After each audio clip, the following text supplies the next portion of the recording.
Io ricordo un filmato proprio in relazione ad un padre che prende in braccio la bambina ad un'ora dalla nascita. La bambina si era già un po' assopita.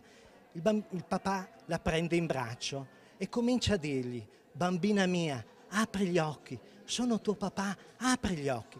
E si vede che questa bambina fa degli sforzi titanici per aprire gli occhi e per accontentare il padre. Sono semplici atteggiamenti e modi di fare che rendono genitori prima ancora del concepimento. Si chiama prenatalità ed è un nuovo percorso di educazione che viene proposto sempre di più alle mamme e ai papà in dolce attesa, anche in Veneto, dove per esempio a Milano, nel reparto di ostetricia e ginecologia, vengono creati dei percorsi mirati nel periodo della gravidanza, per le mamme, per i papà e per le coppie. Nell'ULSS 7 invece si propone un'assistenza domiciliare alla puerpera con le ostetriche del territorio. A Verona si sono organizzati corsi intitolati Genitori si diventa.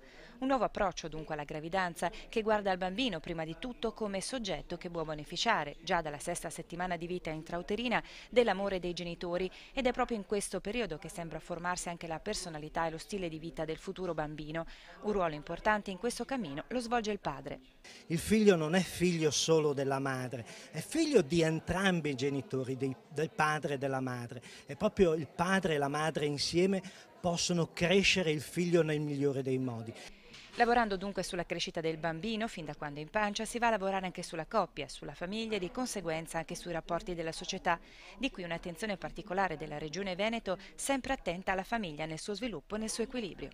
Già fin dall'inizio noi creiamo un pochino le basi perché la persona possa essere la più tranquilla possibile, la più tranquilla nel senso di portare avanti quelle che sono le sue potenzialità. Se io genitore riesco fin dall'inizio a dare un input positivo, anche il figlio avrà questo input positivo e lo produrrà nelle generazioni future.